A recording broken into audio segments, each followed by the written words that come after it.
Oh, just a few days ago, I was at the movie theater to see The Odyssey, and I walked in with my popcorn and my drink, and my seat didn't recline. And I wondered what year I was seeing The Odyssey. As I looked around, it was not a weekend night, it was a weekday, and the theater was practically full. And I was like, what is it about this story that so many people have made time to be here in a seat that doesn't recline? What is it about this story that maybe you avoided reading it in high school? That you try to get by with just the cliff notes? What is it about this story that holds some kind of staying power? I mean, what is it about stories that make that kind of impact for us? Well, today we're going to hear some stories in just a minute, and you'll see the impact that a story can make. I want to welcome you to Crosspoint again this morning. My name is Cale Courtwright, the preaching minister, and I am so glad that you're here to worship with us. Last week, I happened to be guest preaching at another church, and it was a good church. I enjoyed being with them, but as soon as I walked in there, I was like, I'd rather be at Crosspoint. I love you guys, and so I'm glad to be here and be back today with you. A couple of things before we dive into kind of our subject matter today. I would love for you to join me at Academy 4 this fall. I'll be there, and so if you're kind of on the fence, don't let my presence be the thing that keeps you out of that, But if you're on the fence, help me, let this be kind of a nudge in that direction. One of the things we want to do here is we want to be good neighbors. We want to make an impact in our community, and this is one of the ways that we are going to try and do that.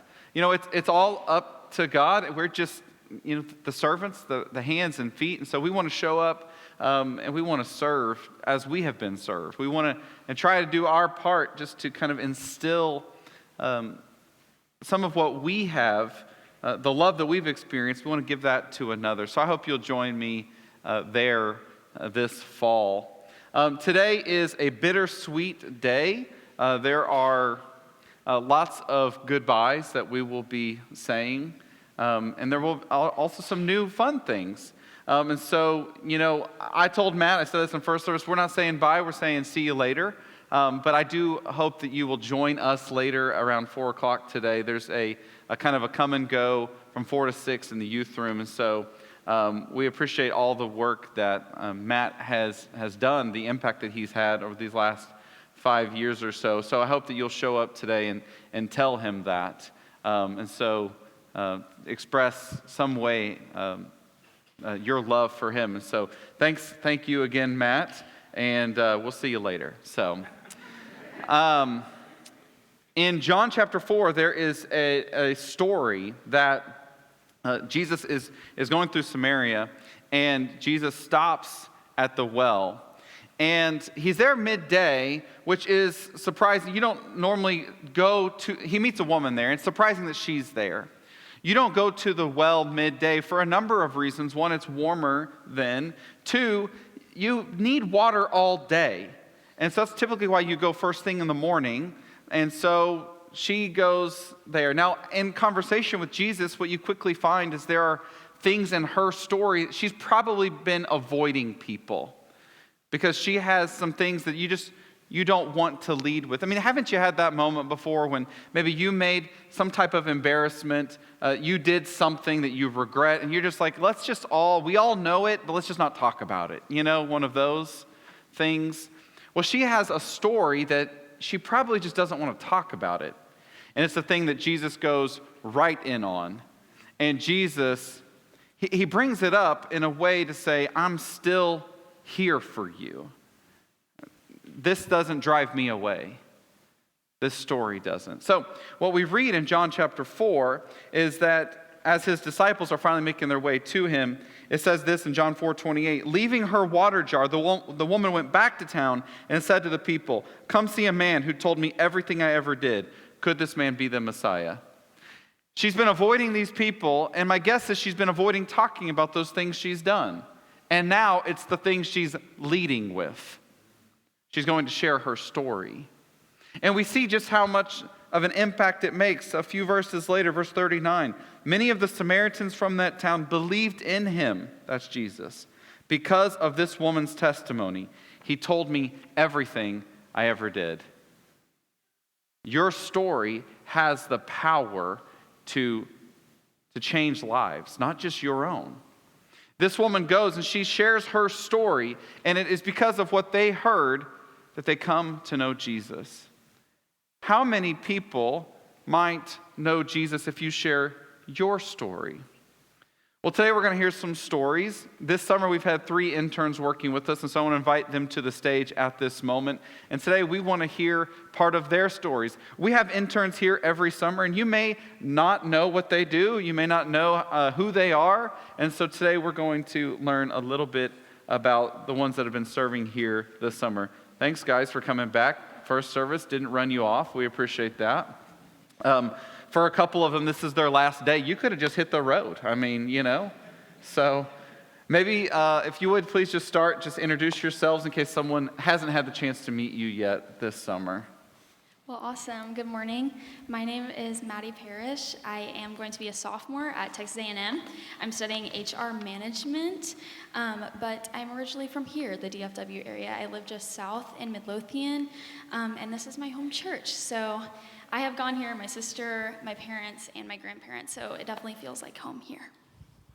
Hi, good morning. I'm Mackenzie Hand. I'm originally from Hobbs, New Mexico, and I just graduated with my bachelor's in youth and family ministry from Lubbock Christian University. Hi, I'm Ethan Christian. I'm from Waco, so just kind of down the road. And I will be a junior at Lubbock Christian University. I'm majoring in worship ministry. Awesome.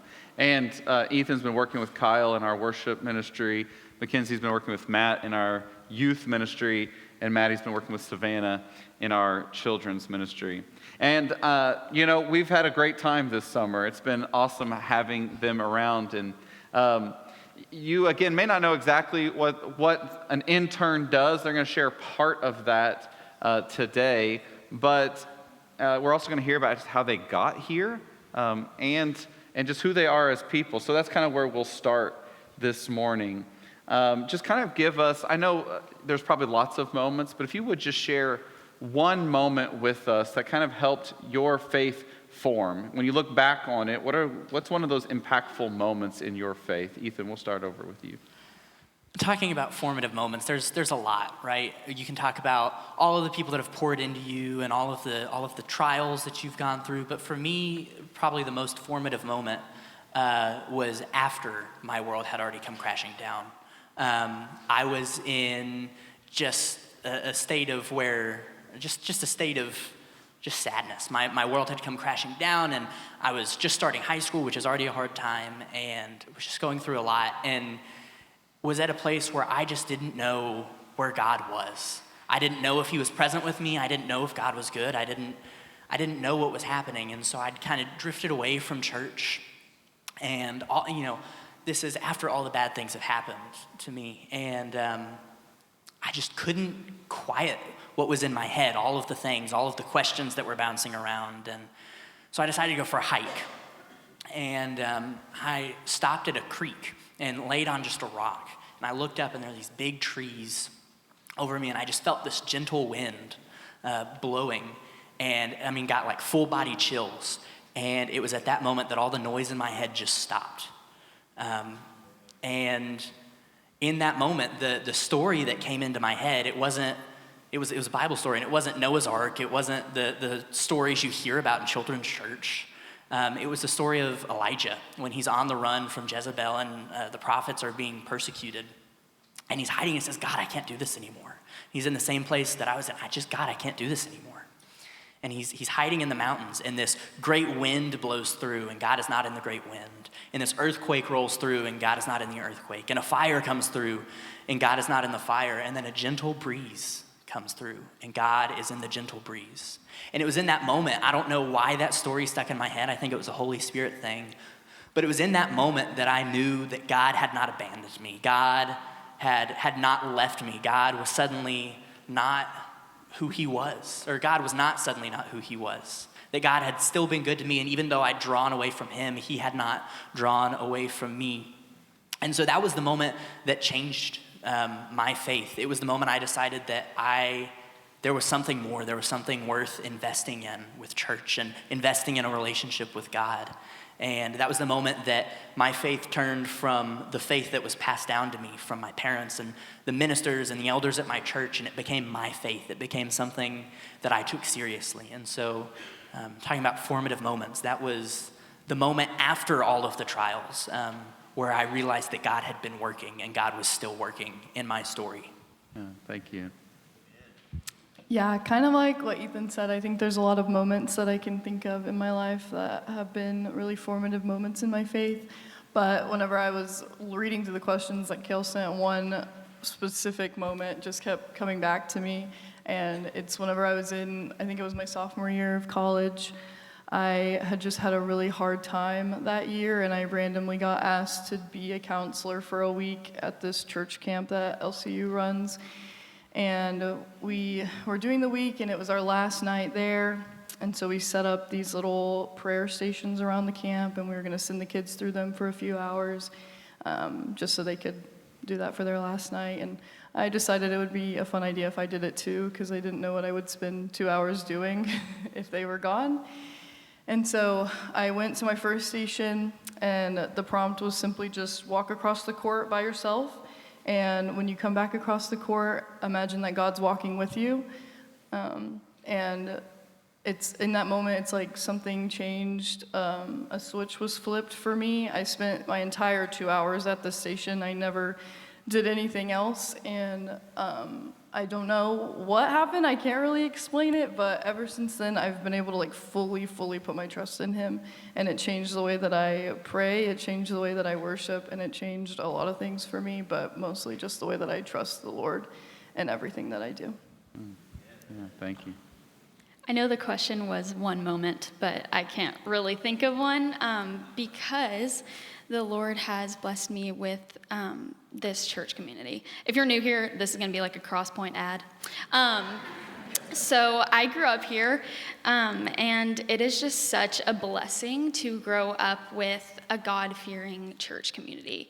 And not even just that, like my parents, my grandparents, my friends' parents, just all trusting adults, loving adults, and just loyal and loving friendships as well. And I think the best way that the Lord has worked in my life is just through other people and showing me what his love looks like through others, whether it's adults, kids, or a church community. So yeah, that's my little cross point. Yeah, I told her she gets a bonus if she says that, so. Thank you guys for sharing that. My hope in doing this is that I told them this wasn't just so we could get to know you. We could have filmed this on a video, and we could have put it out any time. But my hope here, sharing it now in this space, is that you hear these stories and you maybe are reminded of something in your story. Sometimes I meet people and they go, "Well, I don't have a story. I don't have a testimony," and you do. Whether you've acknowledged it or not, I don't know, but you do. And so my hope is that you can hear these things and think back on a moment and go, that's my moment. That's when God reached out to me. It might be something that you haven't thought about in a long time. Or, like Maddie shared, maybe there's a church or people that you realize, I don't have the faith I have today if it wasn't for those people in my life. And so my hope is that you hear your story while they share theirs. So we kind of learned a little bit about you guys, how you in your faith got to this point, but share a little bit about why do this summer? I mean, you could spend your summer doing all kinds of things. Why do this? And as you have gone about the summer, what are some things, or if there's one or two things, maybe you've seen God work through you, maybe, or even in you while you've been here this summer? Yeah, so mine is a little weird because if I looked back into my senior year of high school or even my freshman year of college, I had no idea that I was going to be doing this. A little backstory on how I got here. The end of my first semester at A&M, one of my previous youth ministers texted me. He is now the youth minister at Broadway Church of Christ in Lubbock. And he was like, hey, you've always been just a good person, and I think that you would be a really great intern at my church. And I was like, oh, okay, never thought about doing that. So I prayed on it, and I was like, okay, I think that I would really like to intern, but I just don't feel like the Lord is calling me there right now. And so... The Lord never calls anyone to Lubbock. Well, right. Sorry. But It's a joke. It's a joke. it's a joke. Anyway, Lubbock sucks. So I was like, okay, I really think that I would like to intern this summer, but I'm not really sure where God is planning for me to be this summer. So I was just praying. I was like, God, if you want me to intern, just open a door for me. And then the next day, Savannah texted me. And that is really awesome because that led me here. So I have been here for the summer, and it's been awesome. And I think the one thing that God has been teaching me the most is just to be a leader and a patient leader at that.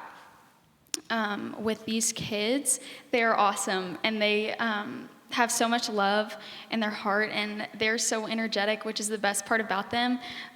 But sometimes both of our brains are just everywhere all at once. And so we just have to be patient with each other. And I think that looking at them and just seeing the love of Christ through them and how the Lord is working in their life, and then they can look at me and how the Lord is looking in mine and working in mine, and just learning from each other in that way. So I think just learning from the kids to have a childlike faith, and they can see what kind of a mature faith looks like. And just being a patient leader with them. So Awesome. Yeah, so I had no plans on interning anywhere for this summer. Like I said, I just graduated college, so I figured I'd be looking for a full-time job. But when November came around and the intern fair came around, I didn't have anything planned, and I also wasn't looking for a full-time job. And so I was like, I'll go to the intern fair, and if I, meet a minister and I just feel like I have to be there, then God will let me know, and I'll go there this summer, and I'll just put off any real adult things until the summer is over. And so I went to the intern fair, and I met Matt, and he's pretty cool. And he told me about the plan that he had for the summer, how we were going to go to camp, and we were going to hike this really tall mountain. And I couldn't let it go. And I was like, I think it would be super cool to be there if he asked me to be there. So I was kind of hoping he would ask me to come here.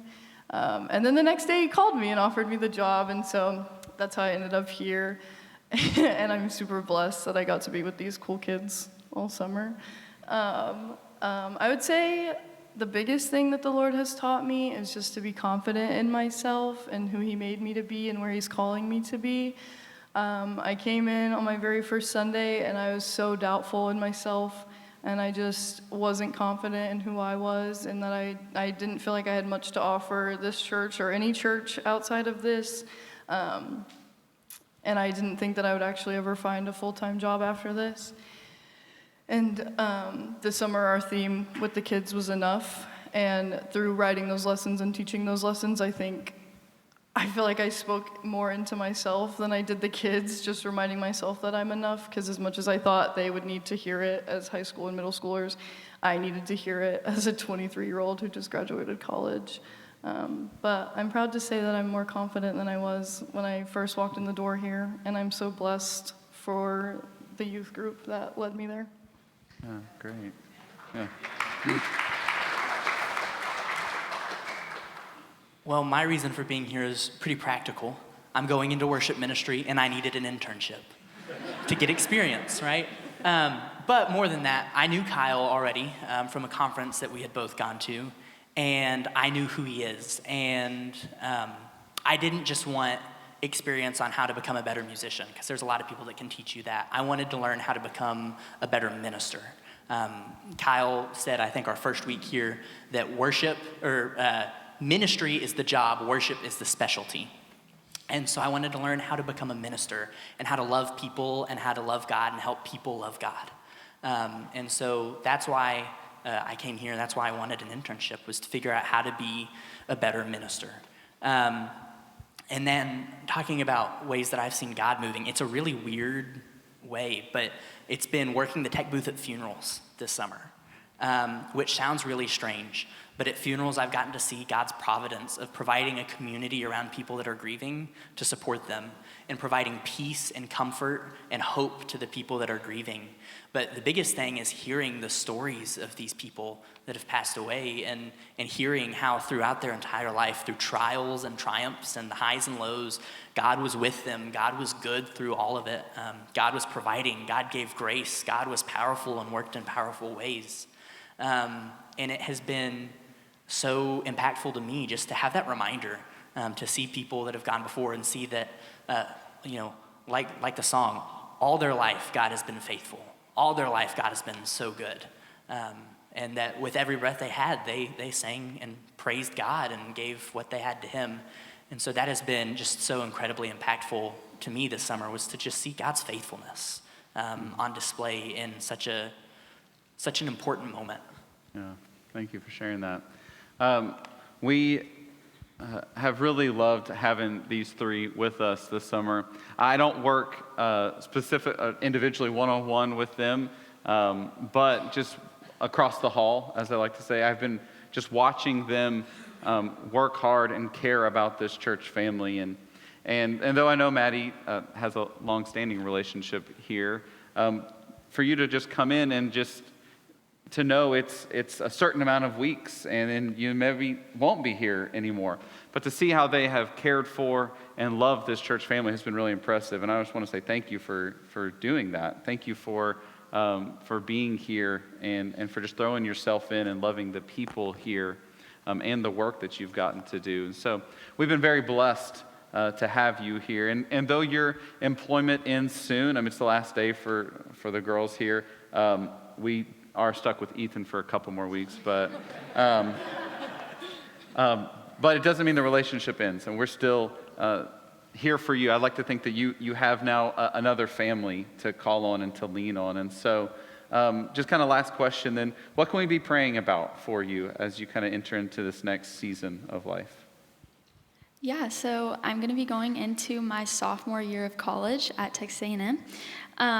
Just lots of new beginnings and fresh starts, fresh classes, new people. I'm going to be trying out for a new organization, which is super fun, just getting to meet lots of new people and new friends. So just prayers for a smooth transition back into College Station, and just that I would remain in the Lord, and that I could continue to minister to people throughout my year at A&M. So yeah. Yeah, great. Yeah, like I said earlier, I just graduated college, and I still don't know where I'm gonna go. I know that I'm going back to Lubbock for a week, and that's about all I have planned at the moment.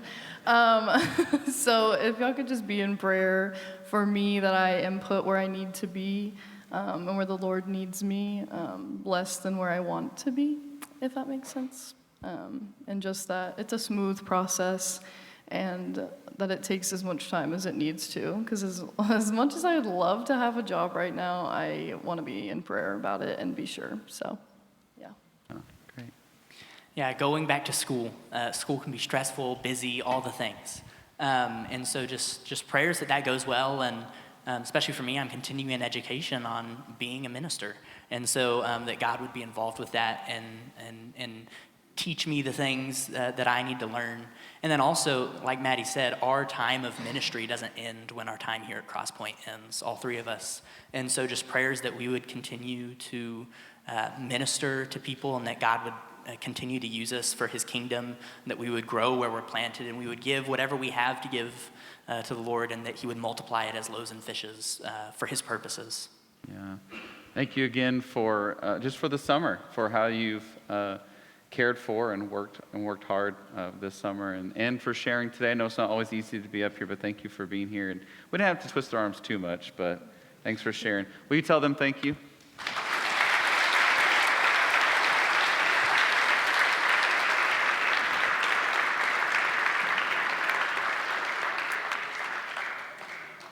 My hope and my prayer is that their impact goes far beyond what they would know. That the time they've spent with the kids and with the teens, planning and leading us in worship, would bear much fruit over time. And that prayer is going to continue right now, and that prayer is now also for Matt and his time here. So I want to invite Matt to the stage, John Scroggs, our elders, Kyle, Savannah, if you're around, I want to invite you to the stage. We're going to send Matt with a blessing, a sending of blessing for him in his next season.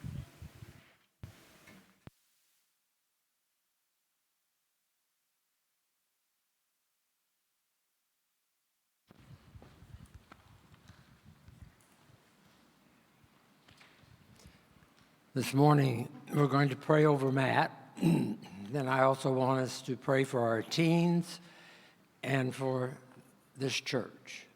So will you join me in that prayer? Lord God, thank you for calling Matt Law to serve this youth group with a full heart. As he leaves this place, calm any fears in his mind and fill him with your peace. Thank you for the seeds he has planted in the lives of our teens. Guide his steps to his next path. Give him strength for his new work, and let him feel your close presence every day.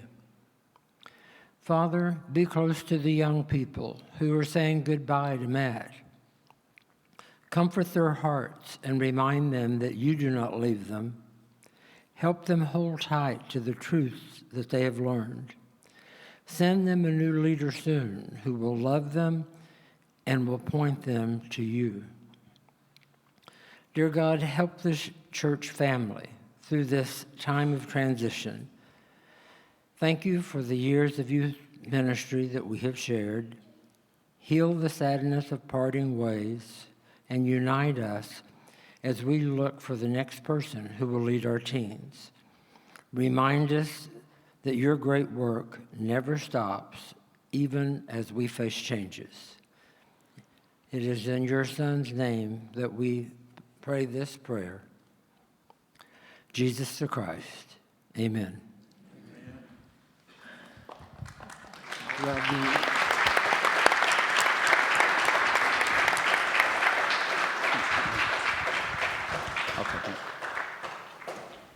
Well, as we close this part of our service, as we do every week, we want to invite you to prayer with these same leaders. And maybe today you just need someone to pray over you. You don't even have to share what's going on, but we'd love to invite you to that. We'd also love to invite, I'm going to invite you to stand right now. Teens, I want you to make your way out there. We're going to have the sweet part of our service now. We're going to have 2 baptisms here in just a moment.